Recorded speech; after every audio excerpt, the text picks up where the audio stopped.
Assalamualaikum warahmatullahi wabarakatuh. Kami dari kelompok 1. Di sini kami akan menjelaskan materi mengenai target aksi obat pada transporter. Transporter merupakan molekul pembawa yang memfasilitasi perpindahan substrat yang melintasi membran sel. Banyak peristiwa biologis yang terjadi di dalam sel yang melibatkan transport berbagai molekul hidrofilik melalui membran.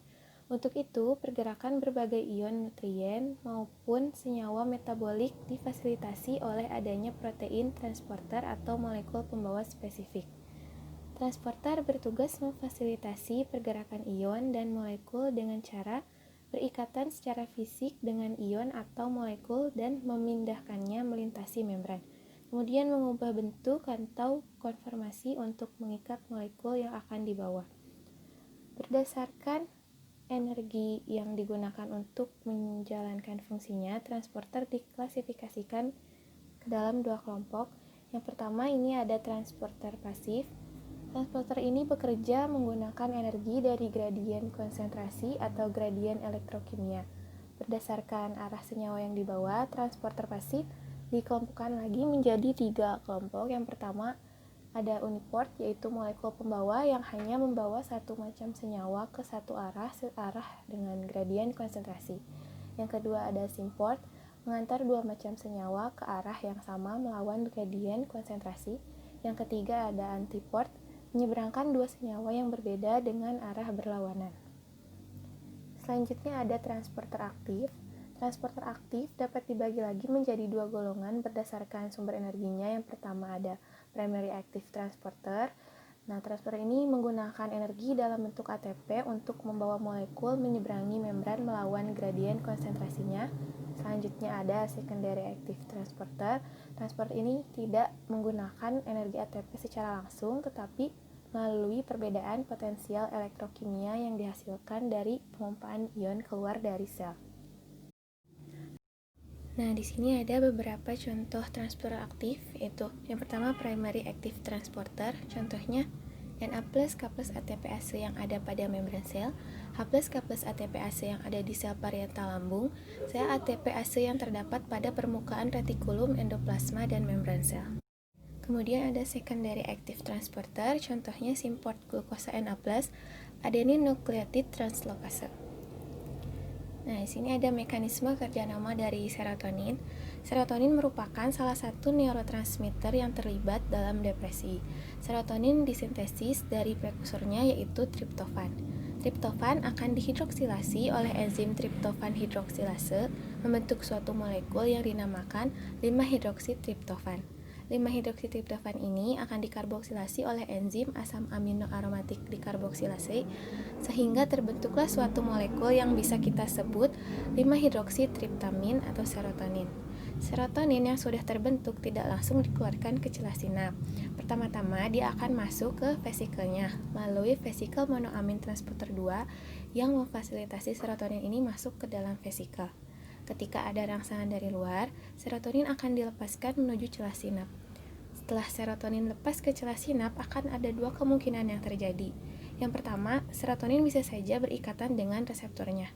Kemungkinan yang kedua, serotonin bisa saja direuptake kembali untuk regulasi tubuh kita agar tidak berlebihan. Sebagian serotonin ada yang direuptake ke vesikel, sebagian lagi akan dimetabolisme oleh enzim monoamin oksidase. Pada kasus depresi yang kekurangan neurotransmitter serotonin, proses reuptake harus dicegah supaya serotonin pada celah sinaps meningkat. Kemudian di sini ada mekanisme kerja dari H plus K plus ATPase. H2O akan dipecah menjadi H plus dan OH- ketika ada rangsangan. Rangsangan ini dapat berbentuk makanan yang masuk ke lambung atau ketika kita mencium bau makanan yang enak. H+ kemudian disekresikan ke lumen oleh pompa H+ K+ ATPase yang berada di membran luminal sel parietal. Transport aktif primer ini juga memompa K+ masuk ke dalam sel dari lumen. Ion K+ yang telah ditransportkan secara pasif kembali ke lumen melalui kanal K+, sehingga jumlah K+ tidak berubah setelah sekresi H+. Sedangkan ion OH- akan berikatan dengan CO2 membentuk HCO3-. HCO3- ini kemudian disekresikan ke peredaran darah oleh transporter Cl-. Bersamaan dengan ini, Cl- akan masuk ke dalam sel parietal dan kemudian disekresi ke lumen oleh kanal Cl min. H+ dan Cl- pada lumen akan berikatan membentuk HCl. Kemudian di sini ada beberapa contoh penyakit beserta obatnya. Yang pertama itu ada depresi. Depresi mungkin disebabkan oleh beberapa faktor seperti faktor genetik, psikologis, lingkungan, dan faktor biologis, di mana faktor-faktor tersebut dapat mempengaruhi satu sama lain. Berdasarkan faktor biologis, depresi merupakan defisiensi salah satu atau lebih neurotransmitter monoamin. Tanda-tanda atau gejala depresi itu seperti hilangnya energi dan minat, perasaan bersalah, kesulitan berkonsentrasi, hilangnya nafsu makan, sampai muncul pikiran tentang kematian atau bunuh diri. Lalu di sini ada mekanisme SSRI. SSRI atau Selective Serotonin Reuptake Inhibitor ini bekerja dengan menghambat serotonin transporter pada terminal akson presinaptik, sehingga proses reuptake serotonin ini akan terhambat. Dengan menghambat serotonin transporter, serotonin 5-hidroksitriptamin ini atau 5-HT tetap berada di celah sinaptik dan akan memperpanjang aksi serotonin. Gangguan depresi dapat dialami oleh semua kelompok usia. Hasil riset kesehatan dasar tahun 2018 menunjukkan gangguan depresi sudah mulai terjadi sejak rentang usia remaja 15-24 tahun dengan prevalensi 6,2%. Pola prevalensi depresi semakin meningkat seiring dengan peningkatan usia, tertinggi pada umur 75 tahun ke atas sebesar 8,9%, 65-74 tahun ke atas sebesar 8%, dan 55-64 tahun sebesar 6,5%. Sedangkan menurut prevalensi provinsi, gangguan depresi di Sulawesi Tengah memiliki prevalensi paling tinggi yaitu sebesar 12,3%, yang paling rendah adalah Jambi yaitu sebesar 1,8%. Obat yang dipakai di sini yaitu golongan SSRI atau Selective Serotonin Reuptake Inhibitor. Yang pertama ada citalopram. Obat ini diindikasikan untuk penyakit depresi dan gangguan panik. Kontraindikasi tidak boleh digunakan jika pasien memasuki fase manik. Efek samping dari obat ini yaitu pada saluran cerna, termasuk anoreksia dengan penurunan berat badan serta reaksi hipersensitivitas. Dosis untuk obat ini 20 mg satu kali sehari pada pagi hari atau malam hari, kemudian ditingkatkan jika perlu hingga maksimal 60 mg sehari. Untuk lansia maksimal 40 mg per hari. Anak dan remaja di bawah 18 tahun tidak direkomendasikan. Kemudian yang kedua ada sertalin. Obat ini diindikasikan untuk depresi yang timbul karena ansietas pada pasien dengan atau tanpa riwayat manik, kelainan obsesif kompulsif, dan kelainan stres post-trauma.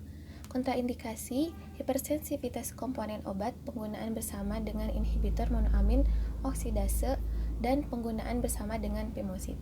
Efek samping obat ini yaitu takikardi, hipotensi postural, bingung, amnesia, perilaku agresif, psikosis, pankreatitis, hepatitis, kegagalan hati, irregular menstruasi, parestesia. Dosis untuk obat ini untuk awal 50 mg per hari, kemudian bisa dinaikkan jika perlu hingga maksimum 200 mg per hari. Dosis perawatan 50 mg per hari untuk anak-anak dan remaja di bawah 18 tahun tidak direkomendasikan. Obat yang ketiga ada fluvoxamin. Obat ini diindikasikan untuk depresi, kontraindikasi gangguan kejang yang tidak stabil, laktasi, pemberian bersamaan dengan MAOI. Efek samping dari obat ini yaitu efek pada saluran cerna, reaksi hipersensitivitas, mulut kering, gugup, cemas, nyeri kepala, insomnia, palpitasi, tremor, bingung, pusing, hipotensi, dan lain-lain. Dosis untuk obat ini untuk awal 100 mg per hari, maksimal 300 mg per hari. Untuk anak tidak dianjurkan. Selanjutnya di sini ada contoh penyakitnya yaitu dispepsia. Nah, dispepsia ini yaitu kumpulan gejala dari saluran pencernaan seperti rasa nyeri atau tidak nyaman di area gastroduodenum atau pada ulu hati, heartburn atau rasa terbakar, kembung, susah menelan, seringnya bersendawa, mual atau muntah. Nah, faktor-faktor yang penyebab dispepsia ini seperti pola makan yang tidak teratur, mengkonsumsi makanan atau minuman yang bisa memicu timbulnya dispepsia seperti alkohol, soft drink, atau kopi. Lalu obat penghilang nyeri atau obat-obat yang NSAID. Lalu di sini ada mekanisme PPI. Golongan PPI ini atau proton pump inhibitor bekerja untuk menekan sekresi asam lambung dengan cara menghambat pompa proton H+ atau K+ atau ATPase sehingga ion H+ ini tidak bisa keluar serta mengakibatkan HCl atau asam lambung ini tidak akan terbentuk. Lalu di sini ada prevalensi dari dispepsia ini. Menurut Kementerian Kesehatan Republik Indonesia atau Kemenkes RI ini menyatakan bahwa adanya kejadian gastritis di beberapa kota di Indonesia. Nah, yang tertinggi ini mencapai 91,6%, yaitu di kota Medan. Lalu di beberapa kota lainnya seperti Surabaya itu 31,2%, di Denpasar 46%, di Jakarta 50%, di Bandung 32,5%, dan di Palembang 35,3%, di Aceh 31,7%, dan di Pontianak 31,2%. Nah, hal tersebut disebabkan oleh pola makan yang kurang sehat. Untuk hasil endoskopi di beberapa senter rumah sakit didapatkan sekitar 44,7% kasus kelainan pada gastritis dan duodentis, 6,5% kasus dengan ulkus gaster, dan normal pada 8,2% kasus. Nah, untuk prevalensi pelayanan kesehatan primer dengan keluhan dispepsia pada geriatrik atau pasien dewasa ini mencapai 30% dan 50% ditemukan pada praktek dokter spesialis penyakit dalam. Berdasarkan data Dinas Kesehatan Provinsi Lampung menyatakan bahwa gastritis dan dispepsia ini merupakan 10 penyakit terbanyak yang dikeluhkan masyarakat Lampung pada rentang usia geriatrik dan remaja. Lalu di sini ada terapi farmakologinya. Contohnya itu ada omeprazol, lansoprazol, rabeprazol, dan pantoprazol. Untuk lansoprazol ini diindikasikan untuk tukak duodenum dan tukak lambung ringan, reflux esofagitis. Kontraindikasinya itu hipersensitivitas terhadap lansoprazol. Untuk efek sampingnya, gangguan saluran cerna seperti mual, muntah, nyeri lambung, kembung, diare, dan konstipasi. Juga sakit kepala dan pusing. Untuk dosisnya ini, dispepsia karena asam lambung, yaitu 15-30 mg sehari pada pagi hari selama 2-4 minggu. Dan untuk anak-anak, ini belum ada data yang cukup mengenai penggunaan lansoprazol pada anak-anak. Selanjutnya ada informasi obat mengenai omeprazol. Nah, obat ini diindikasikan untuk tukak lambung dan tukak duodenum. Tukak lambung dan duodenum yang terkait dengan AINS, lesi lambung dan duodenum. Regimen eradikasi H. pylori pada tukak peptik, reflux esofagitis, dan sindrom Zollinger-Ellison. Nah, untuk kontraindikasinya ini yaitu hipersensitivitas terhadap omeprazol. Juga ada efek sampingnya. Untuk efek samping omeprazol ini yaitu gangguan saluran cerna seperti mual, muntah, nyeri lambung, kembung, diare, dan konstipasi, sakit kepala, dan juga pusing. Untuk dosis dari omeprazol ini, tukak lambung dan tukak duodenum, termasuk yang komplikasi terapi AINS itu 20 mg satu hari sekali selama 4 minggu pada tukak duodenum atau 8 minggu pada tukak lambung. Nah, pada kasus yang berat atau kambuh ditingkatkan menjadi 40 mg per harinya. Tukak lambung karena AINS dan erosi gastroduodenum itu 20 mg sehari selama 4 minggu, diikuti 4 minggu berikutnya bila tidak sepenuhnya sembuh. Nah, di sini ada contoh-contoh obat yang lainnya seperti digoxin, omeprazol, lansoprazol, dan golongan PPI lainnya yang sudah dijelaskan. Thiazid, furosemid, bain, dan lain-lainnya. Selanjutnya yaitu ada mekanisme dari digoksin. Senyawa digitalis adalah penghambat kuat NAK+, K+, ATPase seluler. Sistem transport ion ini memindahkan ion natrium keluar dari sel dan membawa ion kalium ke dalam sel. Fungsi transport ini diperlukan untuk difusi natrium ke dalam sel, dan difusi kalium keluar dari sel menuruni gradien konsentrasinya, yang akan mengurangi perbedaan konsentrasi atau gradien melintasi membran sel. Nah, hilangnya gradien ini akan menyebabkan depolarisasi sel dan hilangnya potensi membran negatif yang diperlukan untuk fungsi sel normal. Na plus K plus ATPase juga memainkan peran aktif dalam potensi membran. Pompa ini bersifat elektrogenik karena mengangkut 3 ion natrium keluar dari sel untuk setiap 2 ion kalium yang masuk ke dalam sel. Miosit jantung serta banyak sel lainnya memiliki penukar Na plus Ca plus bukan pompa yang membutuhkan energi yang aktif. Yang penting untuk mempertahankan homeostasis natrium dan kalsium. Diketahui bahwa kalsium dan natrium ini dapat bergerak kedua arah melintasi sarkolema. Selanjutnya ada 3 ion natrium ditukar dengan setiap kalsium, oleh karena itu potensial elektrogenik ini dihasilkan oleh penukar ini. Arah pergerakan ion-ion ini berbalik ke dalam atau keluar, tergantung pada potensial membran dan gradien kimia untuk ion-ion tersebut. Ketika natrium intraseluler ini meningkat, gradien konsentrasi yang mendorong natrium ke dalam sel melintasi penukar berkurang, sehingga mengurangi aktivitas penukar yang menurunkan pergerakan kalsium keluar dari sel.